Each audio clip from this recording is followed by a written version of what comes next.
Welcome to the Morning Ping podcast, where coffee, innovation, and community kick off the day. This podcast dives into bold ideas, startup realities, and the people rethinking everyday experiences through technology and grit. Hosted by storyteller Justin Starbert, alongside Ping co-founders Jane Lowe and Rob Witten. The Morning Ping brings a distinctively New England edge to building what's next. Grab your coffee and join our host. Hey everybody, we've been lucky enough on Ping to have Chris Norman and Helen Greiner as our investors and advisors, and we've been spending a lot of time with them, getting a lot of advice, and we thought it would be really interesting for other robotics founders and investors to hear a little bit about what they have to say. So that's why we put this podcast together. Hope you enjoy it. Cheers.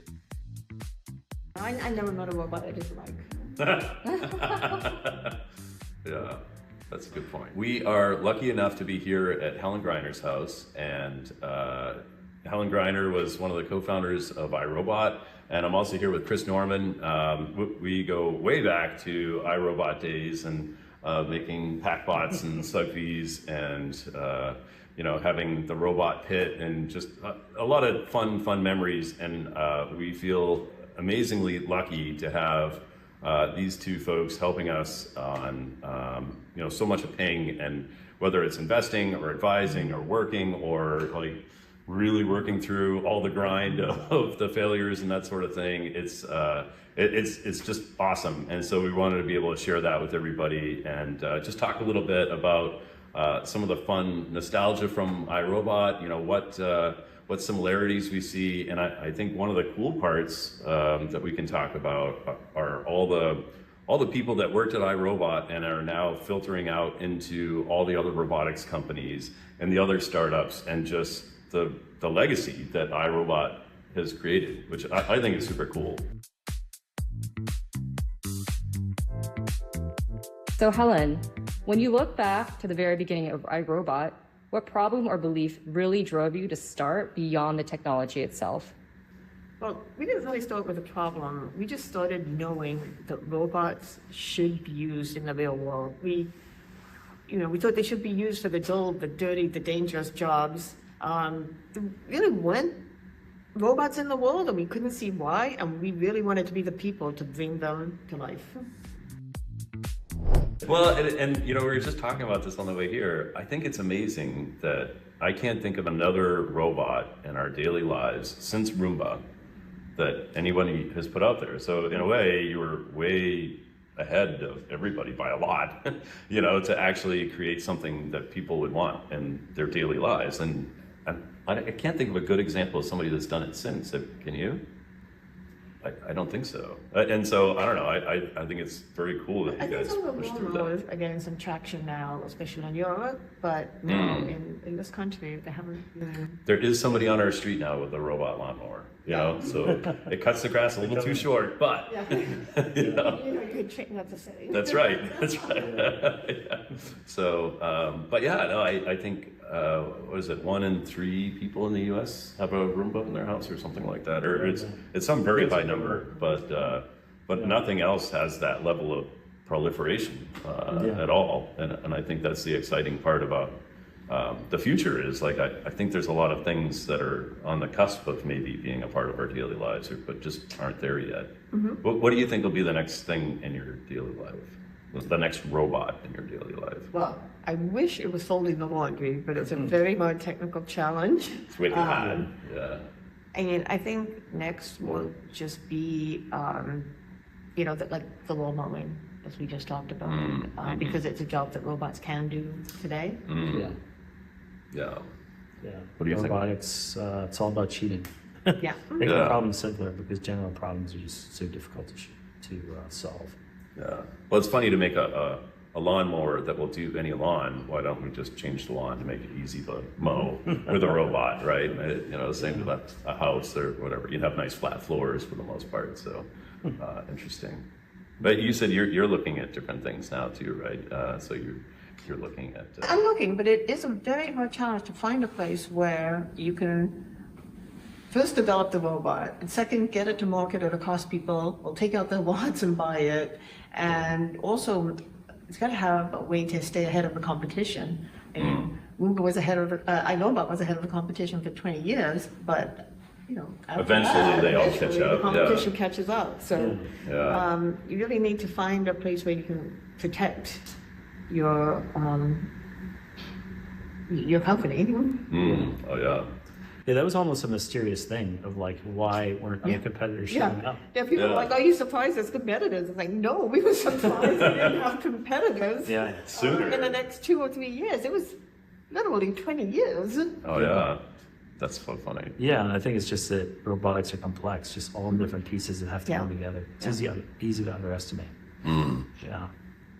Well, and I think the hardest thing is often finding exactly the right idea. You can make a beautiful product that meets all of the technical specifications that you put together, but if it's the wrong specifications to begin with, it's hard to be successful. So I think that's probably one of the biggest challenges with roboticists. Everybody needs a Jane, because we have a Jane on Ping, and she's like the strong voice of the customer. So she gets to ignore all the robotics, which... No, I think that's just so true, and that's what we didn't know, and why it took us so long at iRobot to really get going on, on our cylinders, right? Because we were attacking it from the technological point of view, and when we had folks come in and attack it from the market point of view, and the cost point of view, and the branding point of view, that's when it really kind of took off. Oh yeah. Yeah. I think one thing about iRobot is it was we're good at trying a lot of things. We try many things fast. Yeah, we sailed more things than people do in a lifetime. Yeah. But we learned from all of them, right? Yeah.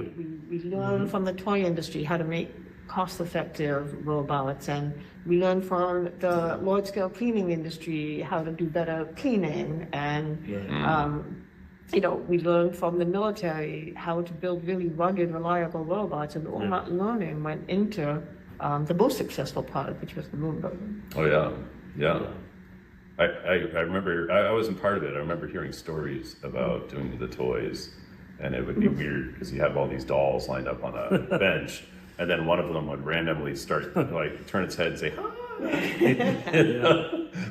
How is that working with the toy industry, and why don't you think that ended up being like a bigger... when I was at military conference one, I remember somebody saying, you should give them the contract. They're a toy company. I was like, we're proud of being a toy company because we're actually going to get the military some cost-effective equipment that they can actually get into the field instead of $1 million robot.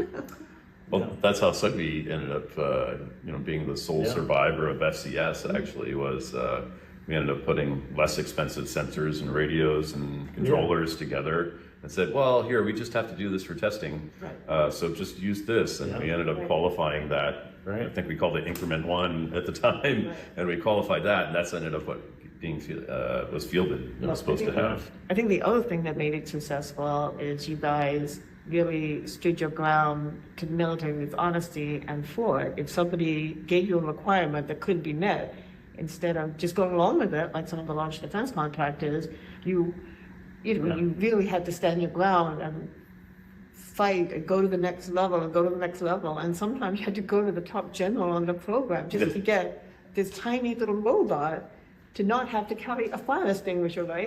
The fire extinguisher was literally bigger than the robot, and but use it anyway, right?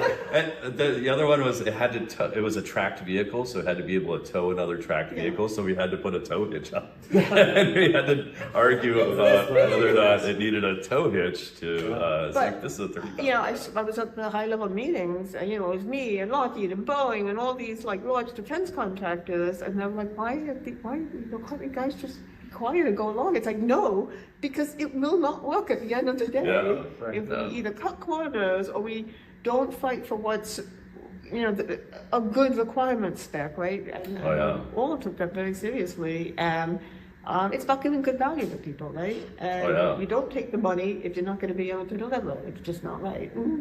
It's so funny. We see this like very similar requirements misunderstanding today, because a lot of people ask us why with Ping we're trying to go direct to customer, and we've spoken with, bigger potential, B2B, customers and that sort of thing. And, their requirements mindset is, we want to use all of our existing equipment and we have to serve all of our entire menus so they don't, similar things where they don't have sort of an automation requirements mindset or like something that's really achievable to start there and then be able to, grow your capabilities. So it's a big reason that we're our own brand, is just so we can control the customer experience and the requirements and actually make them something that are, achievable. When you get it working, Yeah. right? You've already got it working. You already have customers going and getting hot, delicious coffee in record time, and they're going to come to you at some point, right? Yeah. And say, and then you get to decide. You and Jane get to decide whether you want to work with them or whether you want to continue just being your own brand. Yeah, it's exciting because you get to raise the bar on how drive-thrus work, right? And so I think people are definitely going. And yes, please. Yes, right. How many times have you had to sit in a terrible drive-thru? And so, but yeah, I think once people realize that, oh my gosh, there's a better way, it'll force everybody else to be as fast as we are. Yeah, I think one of the best things that Rob and Jane did was pretend to be the robot, to be in a kiosk all last summer, understanding the customers, understanding what are the real requirements. Actually interfacing with the customer. Right. And that's a key thing that a lot of robotics, like what we were talking about earlier, is a lot of roboticists, they make the technology and they're like, this is cool technology. Well, it really is the market. Yeah, they spend a lot of money making the technology before they know exactly what the requirements are and what the customer needs are. Yeah, engineers love to solve a hard problem. And sometimes you shouldn't. Sometimes you should shift the requirements around to, you don't need to solve that hard problem. You can still meet customer needs. Yeah, there's so many big problems you can sidestep. It's really easy to get super myopic on solving it, and then not asking, should I be solving this problem or should I prioritize another one? And there's a lot of technology that had to be solved for the ping to work. The pantry, the cup movements, labeling, ice, dispensing flavors, all of that stuff. And there was a lot of things where we made a lot of trade-offs together. Like Rob's got the right fear of complexity to make things work. We sidestepped a lot of problems and just simplified to get all of that complexity to work reliably. Because that's the other thing too, is you can get it to work. Robotics people can get it to work, but to get it to work reliably and at cost, that's when you find out if your architecture is good enough. Complexity is the enemy, and simplicity is genius. Sometimes it's like so simple. You're like, wait, that's it. Okay, it's not stupid if it works. Good. Let's do that. Exactly. Well, and so many, I think people tend to do what's a little bit my pet peeve of automation, where they take a human out of a process and they put a 6-DOF manipulator in there that costs about 50 or 60 grand with 2 fingers and expect that they've automated, right? So that's... that'll work great, but then you got to meet costs and any reliability at the end of the day. Right. For Chris, how do you think about designing robots that people trust and emotionally accept, not just use? So usually with robots, it really isn't about the robot as much as the people. It's like, how are you asking people to change their jobs? Nobody really wants a robot. They just want their job, whatever they're doing, done. And so it's about how are those people going to, how you ask them to train differently? How are they going to even buy things differently? There's a whole tale around robotics. I think that's the key. When you show up here with your robot and everybody's like, oh, that's cool. It's still not going to be used unless it fits into what they're doing and makes everybody's job easier. Not just the person doing the job or the manager or whatever. It's like got to address every single level of the organization that they fit into.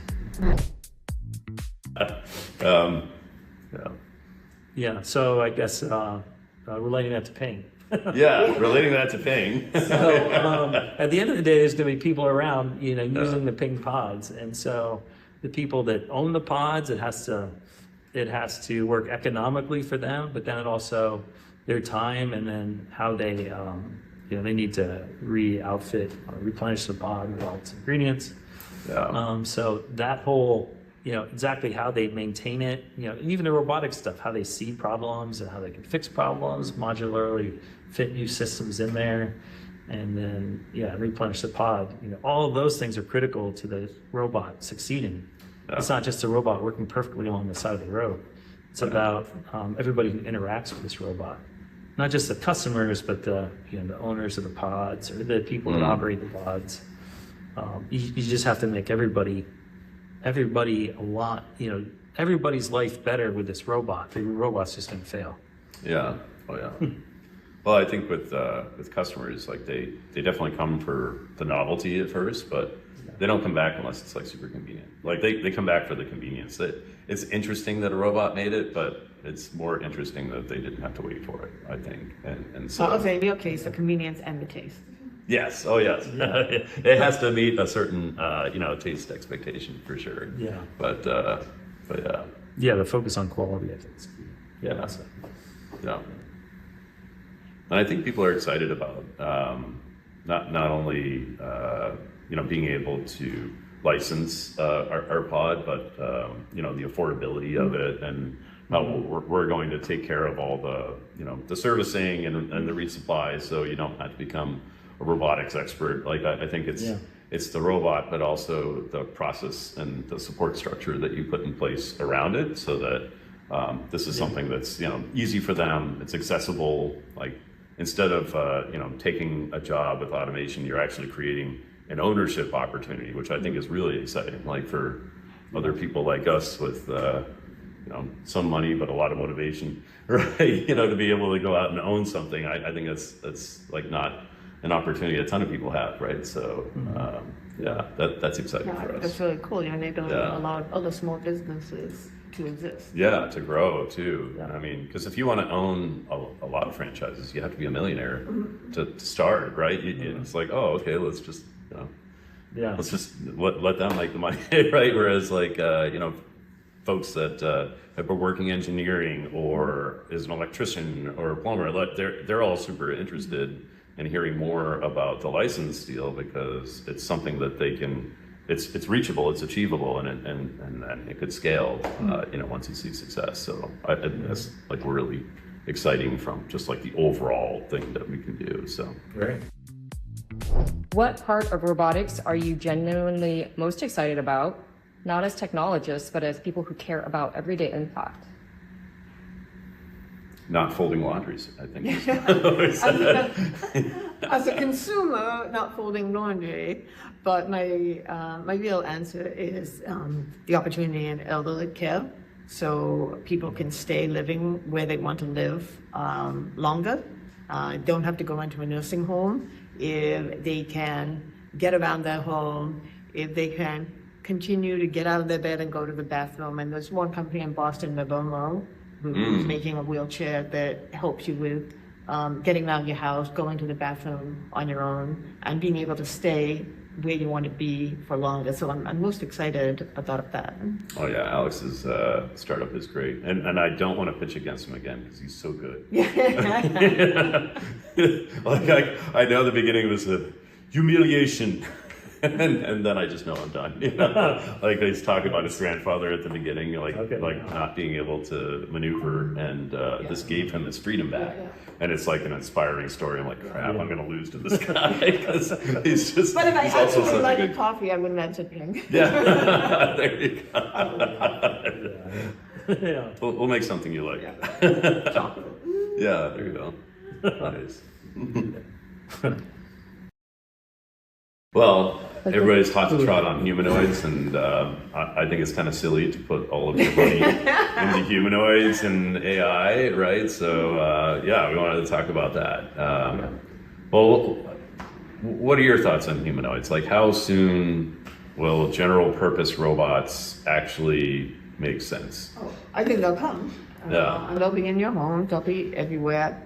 But today is not the day. It's going to take a few generations. I think they'll come first to have arms on a wheel base in the home and in the factories, because putting legs on it doesn't get you that much unless you have a rough staircase environment, but most places you design around that. We actually debated on Roomba, what about stairs? And it's like, it's much, much cheaper, orders of magnitude cheaper to have 2 Roombas in your house than make a Roomba climb the stairs. And I think the same can be true for the humanoids.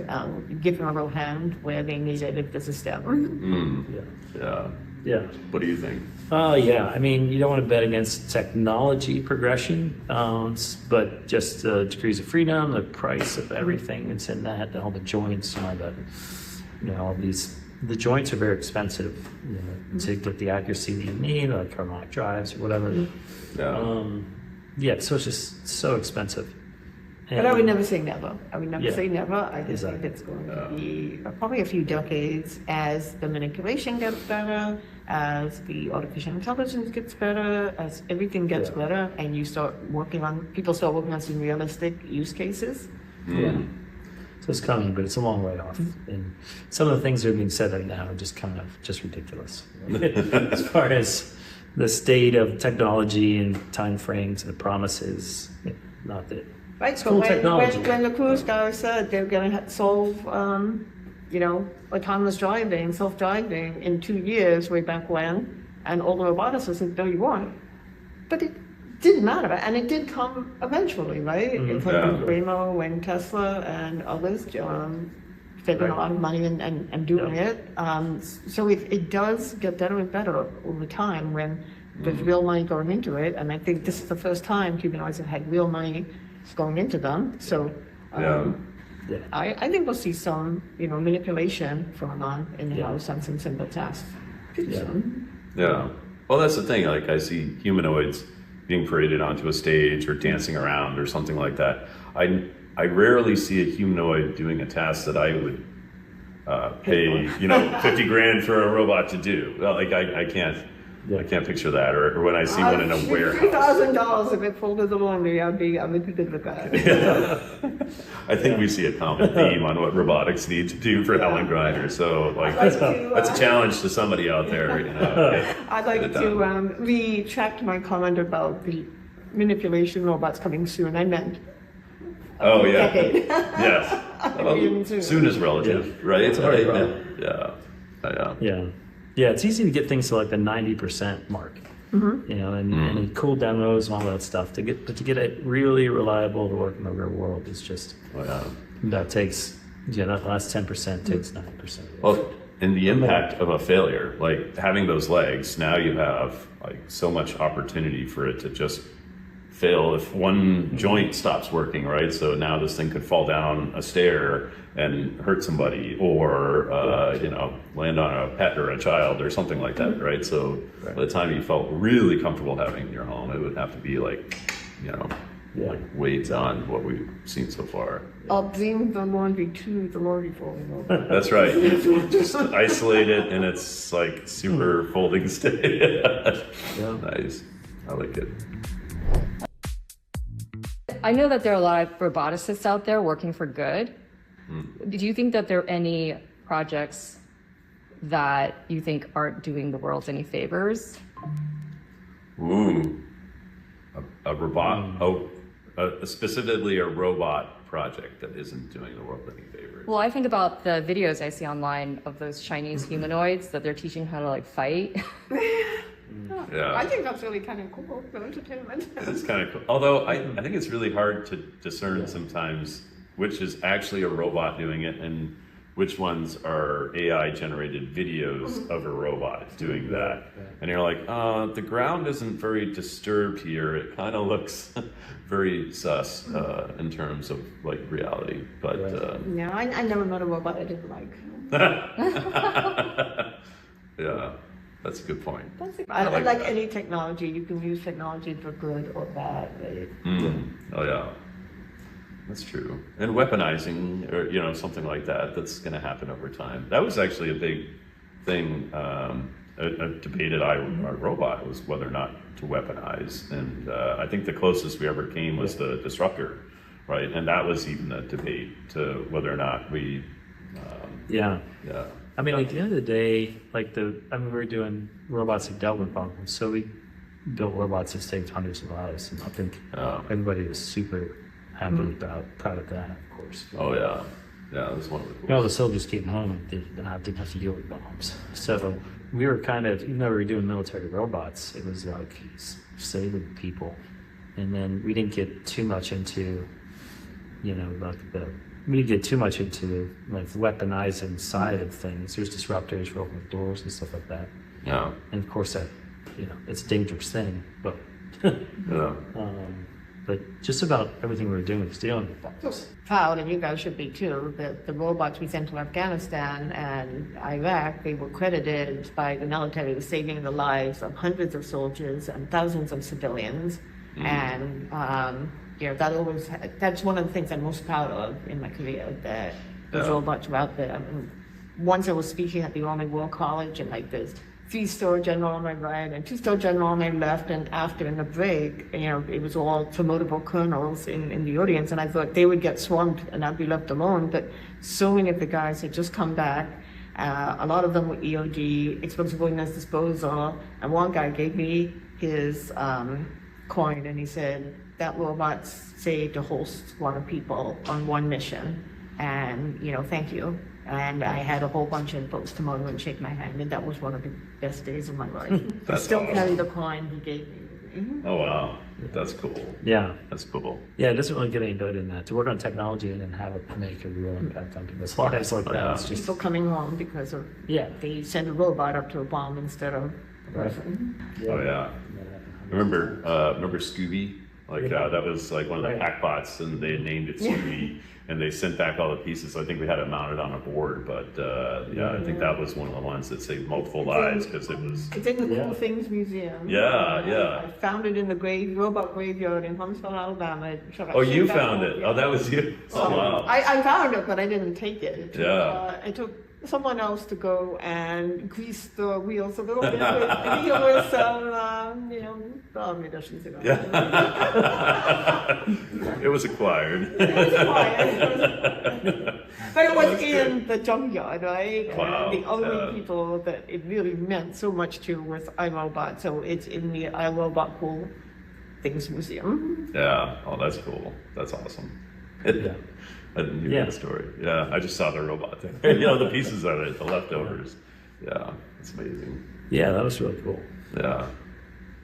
It's interesting, like watching the whole, you know, because there's also a business side to things, you know, and watching, you know, the organization change from what we think of iRobot, you know, where it had, you know, the military side and the Roomba side, and then, you know, one sometimes supported the other, you know, for a while, like, the military development dollars are kind of what kept the Roomba side going, and then the Roomba, like, you know, the sales actually kind of kept us going when there were lulls and you know, government contracts, you know, ebb and flow and all that sort of thing. So I think, and then it was an activist investor that like basically forced iRobot to focus on the and maybe focus was the wrong mistake. Like usually focus.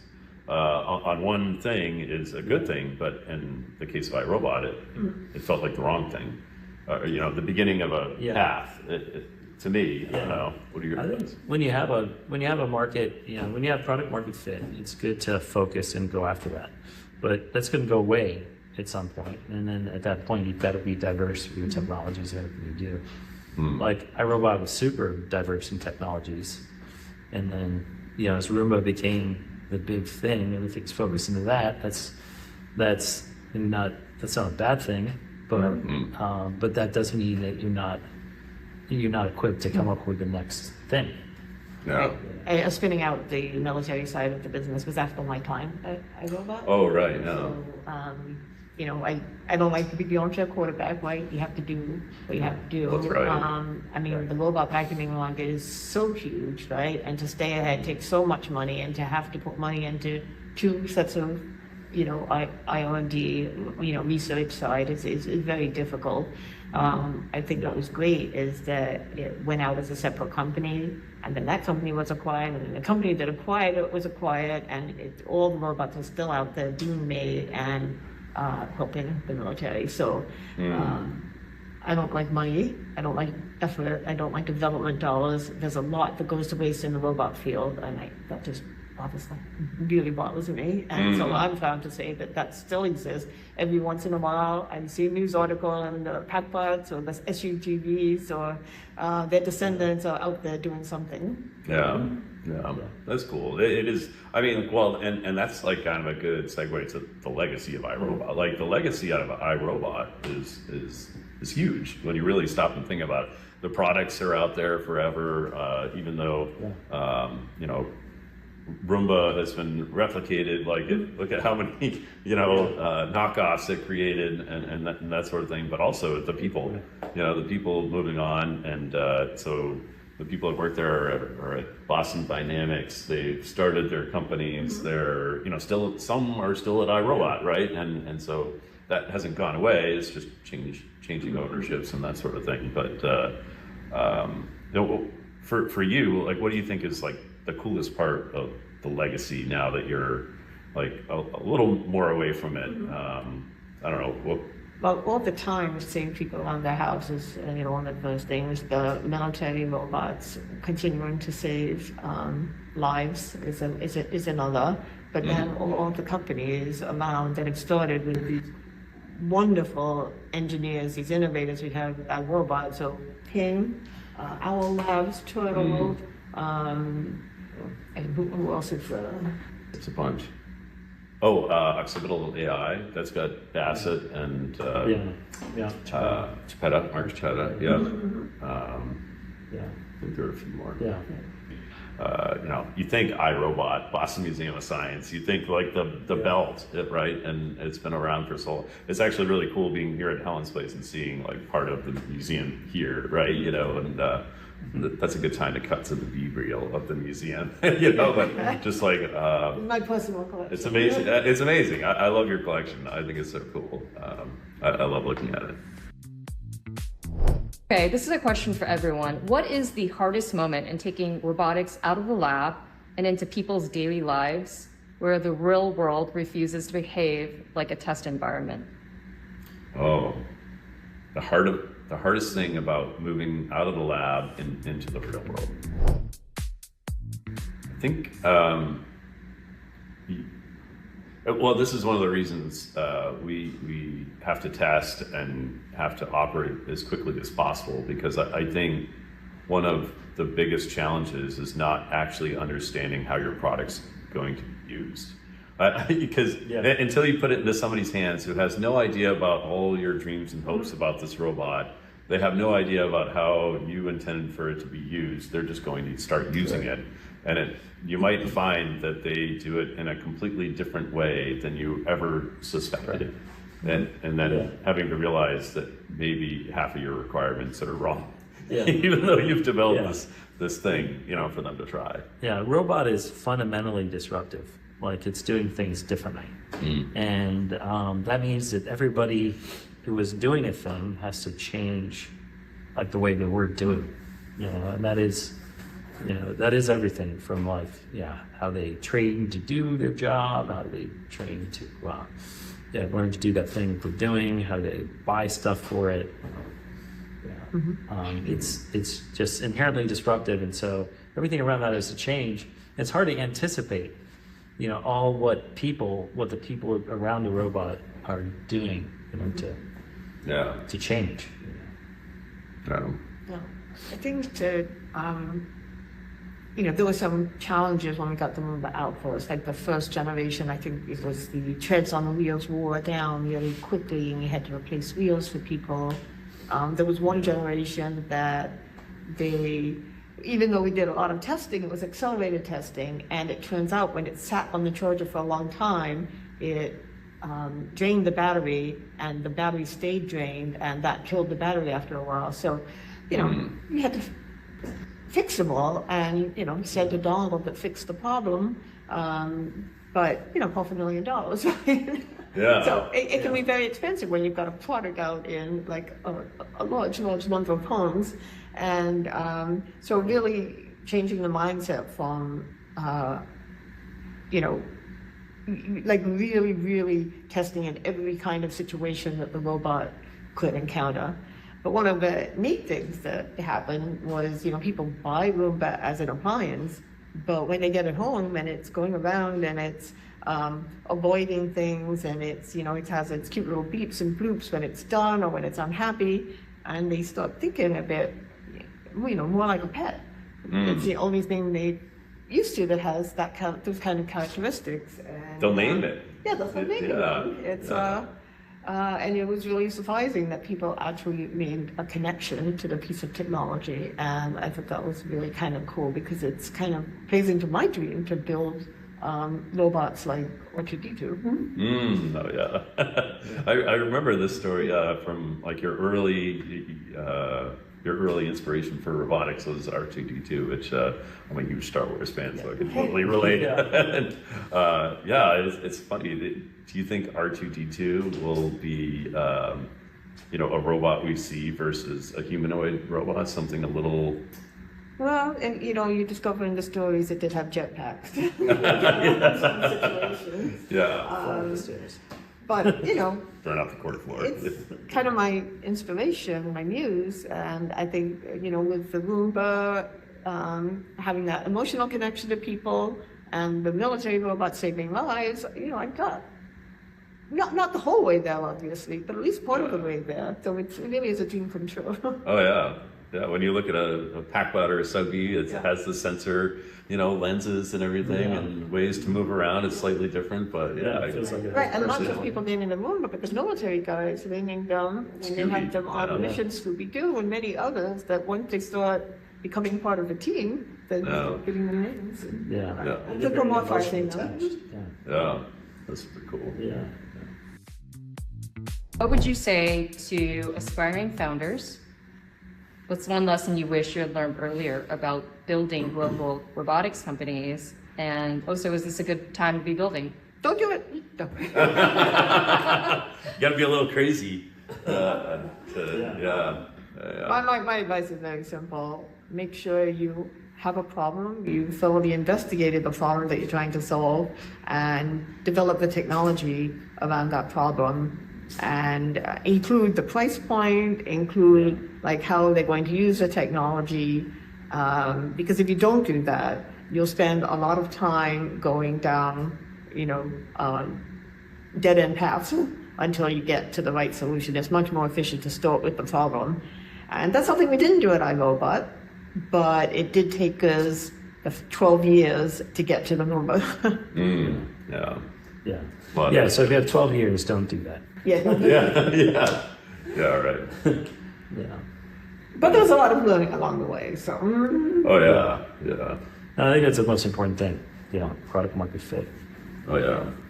And from every aspect, reliability, cost. When people ask me, I always say it's product market fit. You can have a product that works, that's the right price point, but if there's some part of the market that isn't quite there, you need to change. Agriculture is a great example. Robots can help in all sorts of ways with agriculture. But if you take an acre of corn and just how much value is that acre of corn, and then how much margin do you have for the robot? It is razor thin. Just razor thin. And so if you don't go into it understanding you've got to capture a market with insanely razor thin margins to make the whole thing work, you're just going to fall on your face. And I guess I would say, for me, I think most startups need a Jane. And so, because, we can talk about product market fit, but you need a super strong voice of the customer, I think, and it needs to be a persistent voice of the customer, because I think it's too easy. You and I fall into this trap. We could, saying this is so cool. We made this lasers, we're going to use lasers for this. And Jane will always look at it with a skeptical eye and be like, nobody asked for this. So, and if nobody asked for, if nobody, make your product better. Yeah, exactly. So if you less expensive, if you can't, turn it. So I think, having somebody that's always that voice, has been really important for us, and it's kept us focused and in check. So that way we are able to get to product market fit, which I think we can all agree is super important. When it comes to product market fit, what would you say are some false signals where people think it looks successful, but I'll give you one. Yeah. My last company was Turtle. Oh, yeah. And I jumped into Turtle because it had a wonderful product. And I bought one on a Kickstarter. I used it in my garden. I used it in my vegetable garden. I used it in my blueberries, and it like works really well. So I jumped in, I helped them raise money, did all kinds of. It's cool adorable stuff. too. Yeah. It's adorable. Yeah. It's got all the characteristics of Roomba. Right. But it only worked in the vegetable garden, and I don't think that's a large enough market. People who are vegetable gardeners to really make a sustainable company out of it. And I thought that we were going to bring it to the landscape beds and the foundation beds. And it turns out the way we're killing the weeds so efficiently and effectively with robots, it doesn't work if people use mulch. And so it turns out that the roadmap of where we're going was not possible. And, we really had to reevaluate, whether we were going to go forward. And we actually started looking at agriculture and then sold it to an agricultural company. Yeah. Yeah. It's a cool product. Yeah. what do you think went wrong there? Because everyone's always like, focus at the beginning. Like, But yeah, focus that's what I was going to tie back to that. Yeah. They had a very successful Kickstarter. We sold, a lot of units, but it was really, going for a beachhead market is great, but you have to make sure that it's really on a path to the much larger market, and we were not on a path to the much larger market.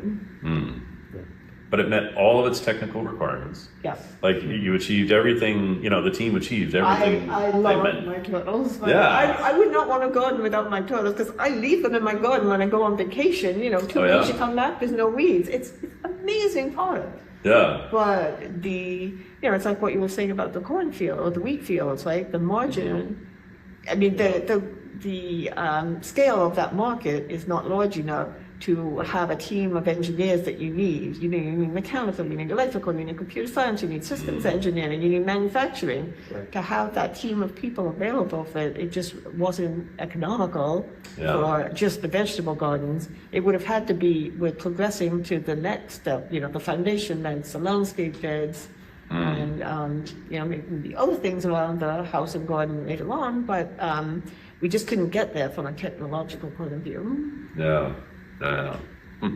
What do you guys think? Any more additional thoughts on false signals? False signals. Gosh, I'm trying to think of a good false. Yeah. Oh, I think one good false signal is you can go out and do a bunch of testing, but then you can do free user testing all day long, and people will love it, and they'll give you great reviews. But then the moment you start charging, everything is different. The free version was great, and you get all these like 5-star, and so I think that's a pretty critical hurdle to pass, that you, believe it or not, have to start charging as soon as you can to really get a feel for whether or not people value the service that you I think that's so true. You don't believe what people just tell you. When we did a lot of trade shows with Turtle, and you would not believe how many people told us, "Oh, I'm definitely going to get one. Definitely going to get one." You know, how many people actually went on and got one. Wasn't that good. But it's when you actually have to take your wallet out and pay for the robot. It's giving them a valuable service. Yeah, that's the only vote that really counts at the end of the day. I think that's why it's really important not to put big technology hurdles in front of yourself for getting to the customer. Like if you have a product where it's going to be amazing and you do all this technology, and it's going to take 3 years to get that technology all reliable enough to get out to the market, you really want to do something else, because because when you get out there, when you put it out in front of the customers, you're just going to learn so much. So if that time period is is a long period of time, 3 years, 4 years, 5 years, before you can get to customers, you're and that's why done. I thought they were on the right path with Turtle, right? Yeah. Because we got it out there quickly. We had all the technological hurdles of the waterproofing, and it's it's solar powered, right? It actually lived in the gardens and it lived there all year. You don't have to do anything. You don't have to charge it like the cell phone at night, right? Yeah. Amazing. The wheel So design all is those- brilliant. All those things, Yeah. they crossed off the list, but then it was a market size problem and the lack of ability to get to what we considered the final market. I wonder, sometimes it's environmental. Maybe someday everybody will need to have a vegetable garden because, Let's not hope for that day. I don't know, with the government going the way it is, maybe we'll need, backup food sources. Actually, everyone should have a vegetable garden because it's the Right. best way to get nutritious, delicious vegetable with no, all organic. And you want some carrots for dinner, you go to your garden and get them. And they're more nutritious when you just get them out of the field than when they've been sitting around for a week.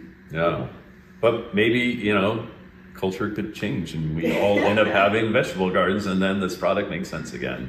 Well, actually that's a great segue to timing.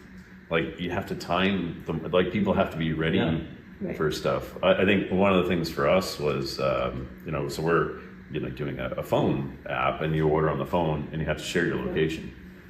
5-10 years ago, I wouldn't have shared my location with a coffee shop. I wouldn't have, it'd be hard to get Jane to just download the app, because she refuses to download the app. She makes me download all of them. But, so, you had to get to a place where people were okay with ordering on their phone and sharing their location. And having coffee made in so all these things kind of had to come together. Yeah. And then for us finding like a pre-brewed coffee that was available, that was gourmet and good, and could simplify the robots, like timing of the market is. Yeah, and that enabling technology had to show up. And as soon as it's there, then you can use it. And enables all these other things like your robot. Yeah, that's also true. On the military side, they were supposed to be in the research lab for 10 more years, according to all the plans the military made. But then, unfortunately, the wars happened over Operation Golden Freedom and Afghanistan and Iraq and stuff, and that got them to be products much earlier than expected. Another example is so many people said to me, why can't I just give my Roomba a voice command to make it do its job? And you ask them, you go down into the details, right? Well, how much would you pay for it? It'll be like, pay for it? No. Yeah. So just by waiting, we actually got that functionality once Alexa existed and once, the internet made it so the robot was connected. It came for free. It came for free, and that's exactly the price they wanted for it. Yeah, for free. You want me to keep buying Roombas? Yeah, but if we had stopped and done the engineering project to do it, it would have been a disaster, right? Because nobody wanted it enough to pay for it. Yeah. Just because a customer asked for it doesn't mean you should do it. Like, unless the customer is willing to pay for it. Right. And hopefully a lot of customers, not just one. Yeah, exactly. That's a key. Which is why, when am I getting my hot chocolate? We're getting there. What's No, you're supposed to say no. How much are you going to pay me for? Oh yeah, how much? That's right. Yes. How much do you want that hot chocolate for? Well, and timing. AI is now very useful. And I tell you, we don't use AI in the way that I think a lot of people think, AI is going to make your drinks. It's like, no, that's just software, right? Like you can't AI whitewash everything. But AI has been super helpful in, helping us get our prototypes together and, just figuring out, okay, is this possible? And once it tells me it's possible, I feel like Doctor Who. It's like, I know what the future is. I know I can make it. But maybe you will check what people want and, update your selection based on how many people are ordering certain things. Oh, we can use it for that too. Yeah, absolutely. Like, I think there's a lot of exciting possibilities for it. But for the very beginning stuff, there's... And then later on, you're going to have different regions, right? Something might be popular down south or different... Like a dirty soda or something. West. Yeah. You can check the weather one day and make sure you get the supplies to them that they're going to need because of the weather. Oh, yeah. And we can have pods on... the morning commute or the afternoon commute, and they might actually be stocked differently, right? For what kind of mix of drinks they got. Yeah, absolutely. Yeah. What's one lesson or piece of advice that you give people building real-world robotics companies today? I think product market fit. Yeah, I'd say we covered You guys already said I think we kind of covered that. We're all gonna go with product market fit because we've all done this too. Oh yeah, like There is nothing else. we've all successfully made a product that didn't win. You Yeah. know, like that's. I can go for many. Oh yeah, you know, we've all built something. It's like this does everything that we wanted, and nobody wants it. You know, so it's a huge lesson learned because it's so resource intensive to develop something. Like you really, you don't get many shots, especially as a startup. Like you get like one shot, you know, and so you have to be very careful about how you aim that shot. But I had quite a few engineers tell me the one thing they loved about iRobot was that they actually got a product and their effort on the market, and they've been to all these different startups all over the Boston area, and they work hard and they put their sweat equity into it, and it's like nights and evenings and weekends, and then all of a sudden it's canceled because of management, or it's canceled because of lack of funding, or it's canceled because they discover something, or the person in charge of the project moves to a different place and the project's canceled because of that. And there's so many different things that can happen, and it's just like heartbreaking to them because they put the real passion into these pilots. And we had that at iRobot for a long time. People were passionate about all the projects that we did, and then when they didn't make it to market, it was heartbreaking for all of us. And so when the Roomba made it and the military robots made it, you're just so excited, which is why I always say it's a dream come true for me. Yeah, that's so awesome. Well, and iRobot got called on quite a bit to help in crazy situations like Fukushima. I remember we had like a small team work through a weekend to pull together 2 warriors. I think you were probably in on that too, right? And we had to make some modifications. We had to put a tether on there that we hadn't put on, and do a like some rad hardening and that sort of thing. And it was one of the coolest weekends to be a part of, to like watch everybody, like as an all volunteer team is like, oh, we're just gonna smash this together and get 2 and we knew that those robots would have to stay there because they, be exposed to radiation. So it was an iRobot like cool thing that they did. And a long time before that, we were called down to the World Trade Center disaster. That's right. So we stopped work that day. And, that's right. Got cameras, got like equipment to get rid of the ash on the camera systems and stuff in place, and got them down that day on September 11th, 2001.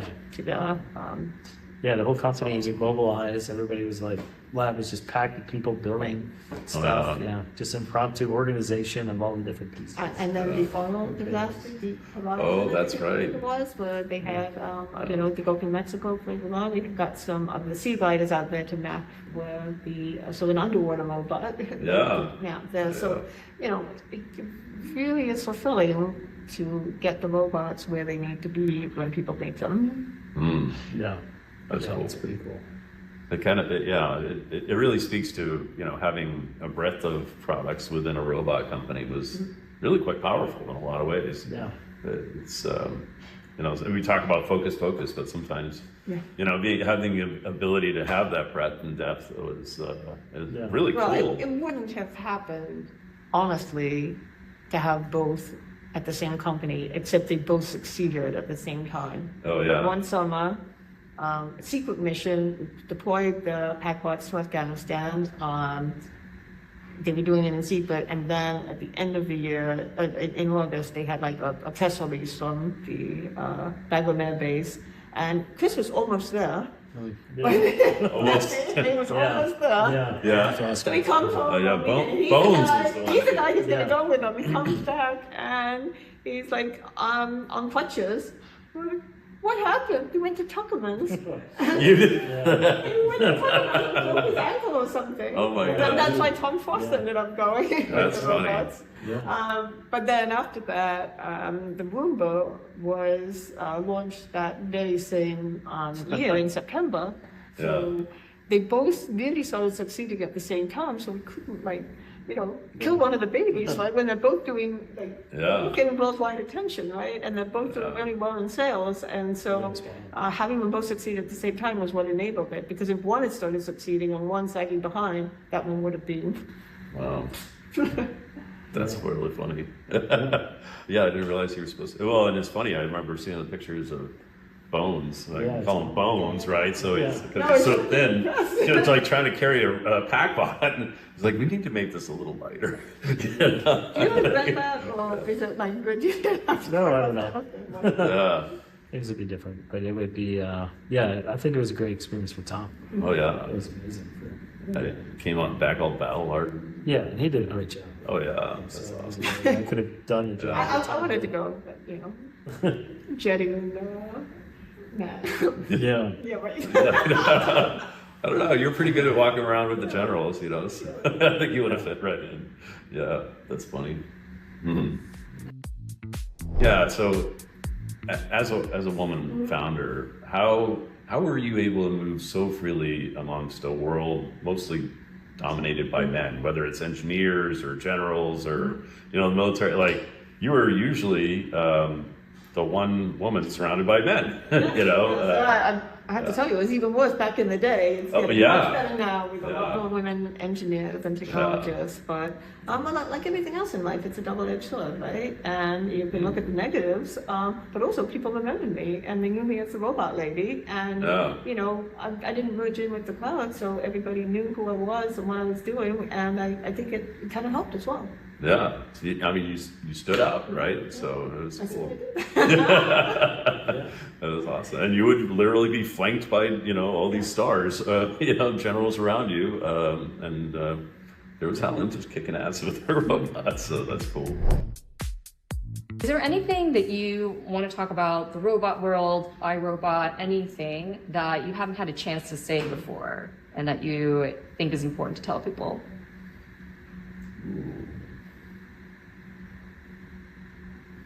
I can't without being political.